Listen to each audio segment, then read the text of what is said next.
ไปมหาวิทยาลัยไหนก็พูดคำเก่าซ้ำๆนั่นแหละนะคะวันหนึ่งนะครับไปนัดกับมหาลัยหนึ่งไว้นะคะพอดีศาสตราจารย์ดร.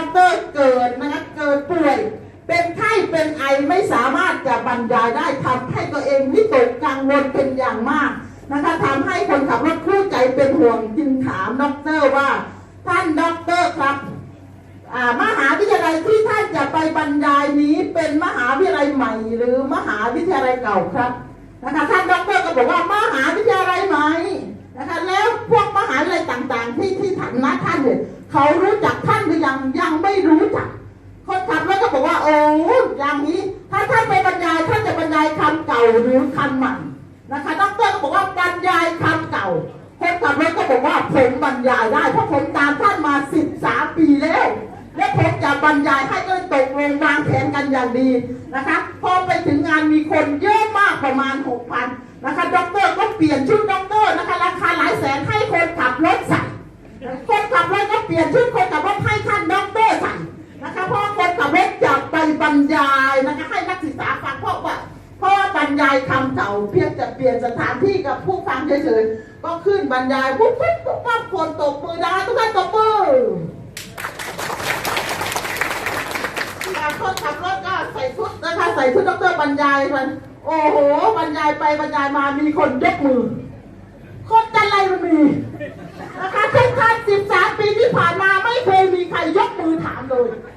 วันนี้มีคนยกมือถามได้อย่างไรโอ้โหนะคะคนขับรถคนนี้ที่แต่งตัวเป็นดร.นี้ก็วางฟอร์ม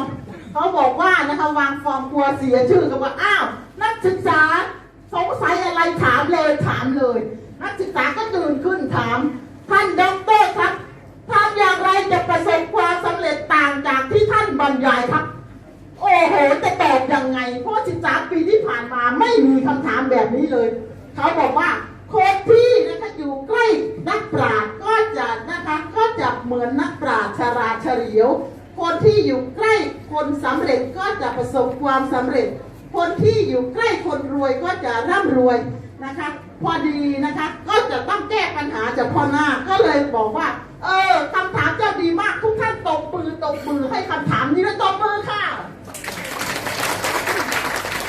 คำถามของท่านเมื่อกี้นี้เป็นคำถามเบบี้มันง่ายมากเลยนะคะไม่ต้องให้ด็อกเตอร์คนนี้ตอบดอกให้คนขับรถตอบค่ะ